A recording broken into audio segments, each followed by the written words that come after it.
What's happening, guys? In a recent interview with Digital Spy, Dehaan shared a few interesting details about Peter's and Harry's friendship, as well as Harry's responsibility to Oscorp and his father. Quote, "When you first meet Harry, he's just graduated from high school and he has to come back to New York to help deal with Oscorp and its legacy, and his father.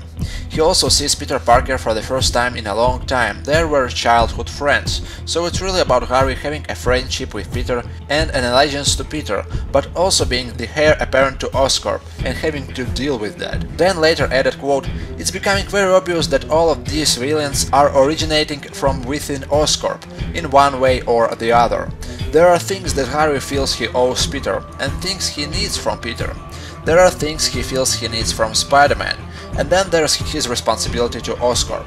It's a very complicated storyline, really cool and dynamic. So there are some things Harry needs from Peter and Spider-Man. Interesting.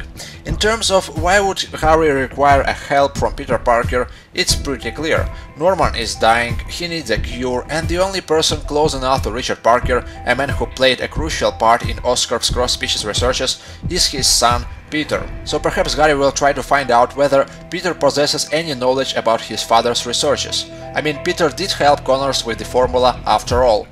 Or considering that Peter is a genius and a brilliant scholar, perhaps Harry will need Peter's scientific mind to assist him with some kind of researches. As for Spider-Man helping Harry and Oscorp, that's a more challenging question.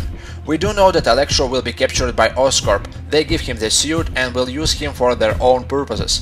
And we do know that Electro escapes Oscorp and goes on the rampage. So perhaps Harry will ask Peter for help, like, "Hey, we are friends, right? There's this Roju guy who escaped, could you defeat him, please?" I mean, by doing that, Spider-Man will help Oscorp, not even realizing that Electro was ordered to kill him by Oscorp in the first place. Another interesting thing is that Dane told us that even though Harry and Peter are childhood friends, Harry still has responsibility to Oscorp. Long story short, if Norman tells Harry to get rid of Peter, he will do it without any hesitation, no matter how close they are. Anyway, let me know what you guys think, how exactly Spider-Man is going to help Harry and Oscorp. Tell me in the comment section down below. Thanks for watching, and I'm off now.